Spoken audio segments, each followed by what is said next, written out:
Hello students, good morning. Welcome to the second chapter of geography in 7th standard. And the second chapter name is India before the times of Shivaji Maharaj.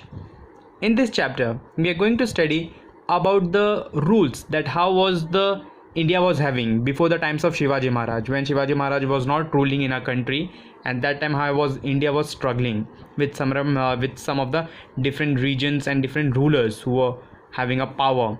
But when Shivaji Maharaj came, there was a different ruling power came in India, and there were some different changes and reforms took place. Now let us discuss some more information about India's before the times of Shivaji Maharaj in history, second chapter of 7th standard.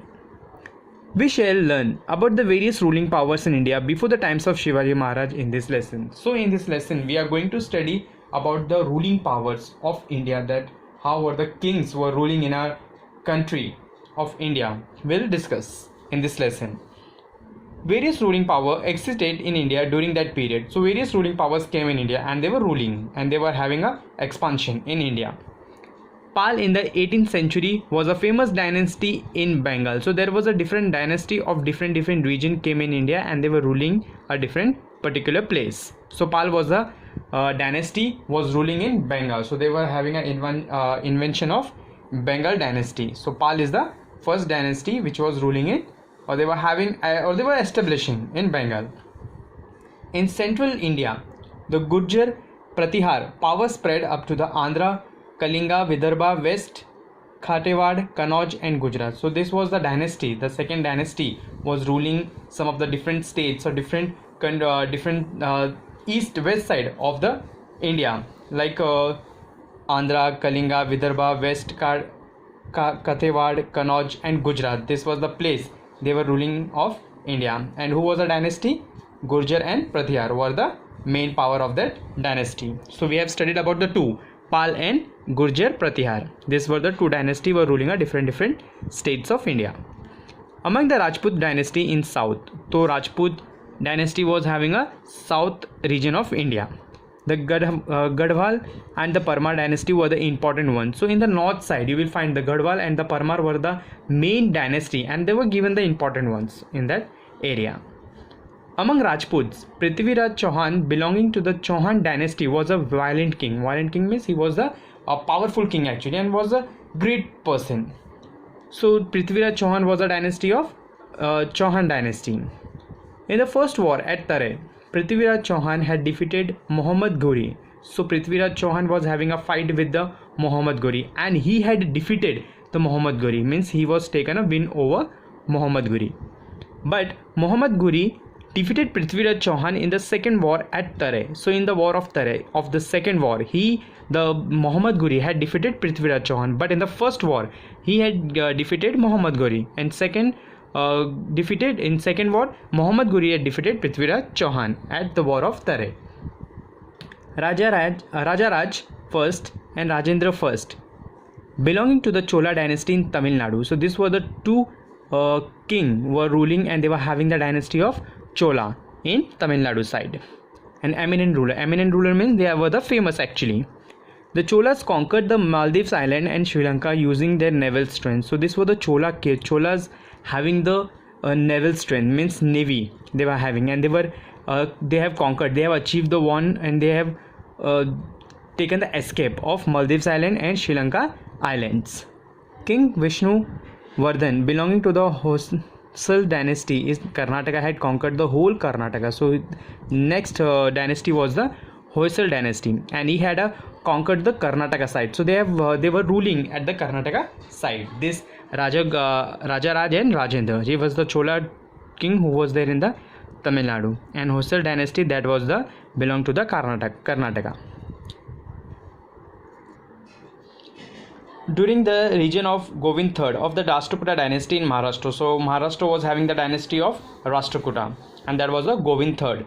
The Rashtrakuta power spread from Kannauj UP to Rameshwar. Later Krishna III conquered the region up to Allahabad. So this Rashtrakuta was having a power spread till Kannauj UP to Rameshwar.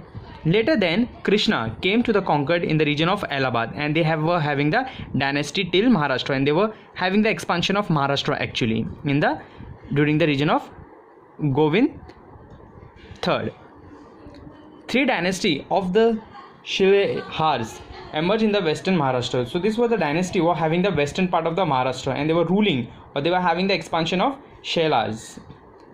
One dynasty ruled over Thane and Raigad in North Konkan. So there was some of the dynasty they were having, or they were ruling near the Thane and Raigad in Maharashtra of the Konkan side.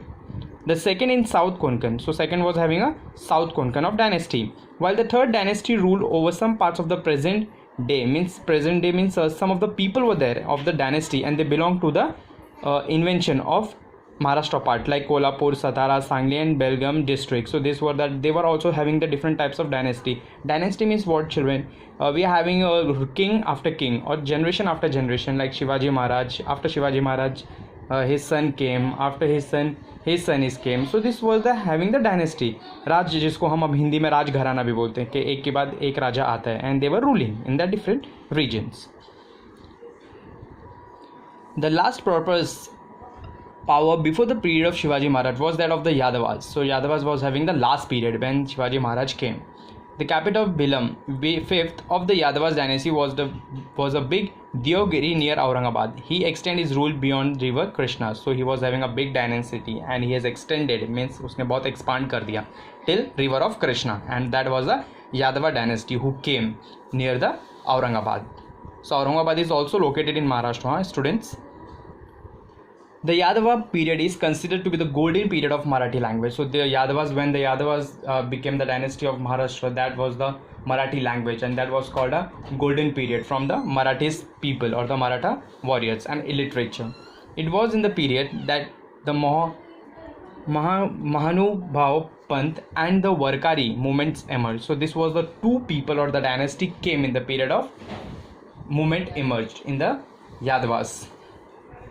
Now we'll see the information of inventions from the northwest.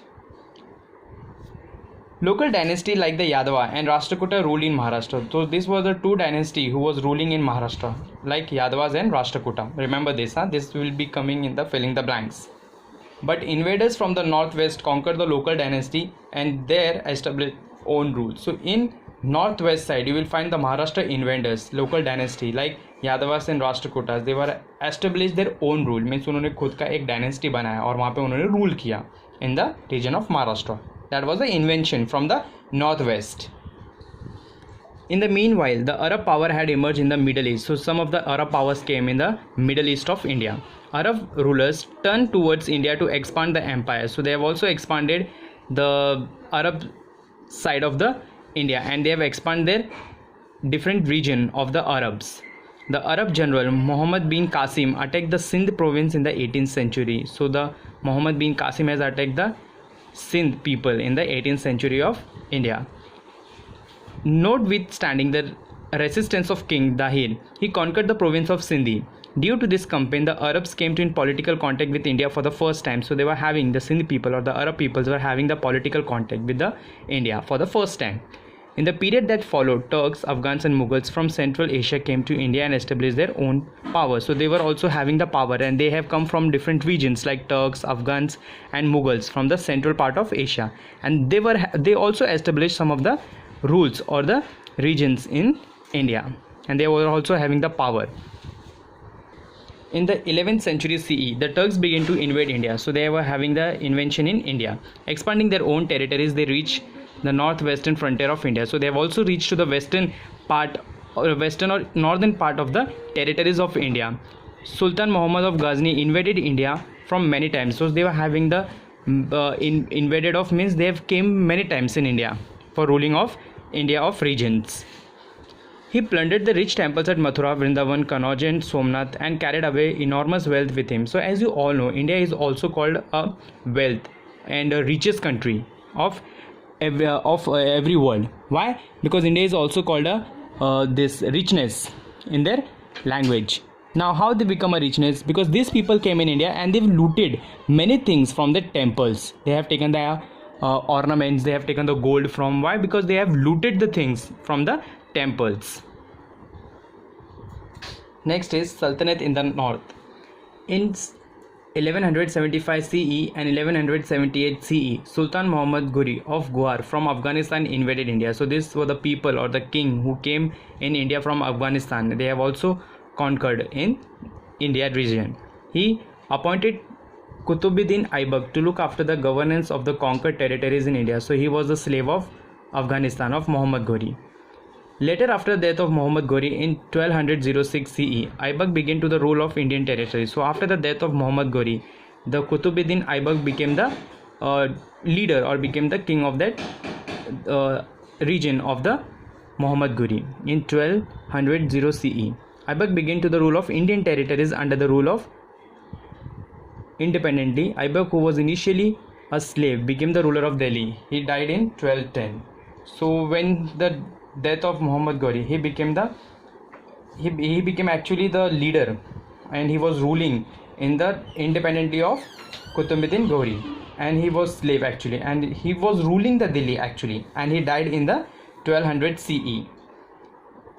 Ibrahim Lodi was the last sultan. So he was the last sultan of means he was the last person who was ruling in sultan of that is called Ibrahim. Ibrahim Lodi was actually a big temperament. His temper was very, very high, and he was having lots of enemy in that area because of his particular of temperament. Ibrahim Lodi was the last sultan. He made many enemies because of his peculiar temperament. So he was having a big temperament. Because of that, what happened? He was having many enemies. Daulat Khan Lodi, governor of Punjab, invited Babur, the ruler of Kabul, to fight against him. So he has taken the help from Daulat Khan, from the governor of Punjab, the ruler of Kabul, to fight against of Ibrahim Lodi. Babur defeated Ibrahim Lodi in the battle, and thus the sultanate came to an end. So he defeated the Ibrahim, and he became the sultanate of that area of the Ibrahim Lodi. The kingdom of Vijayanagar.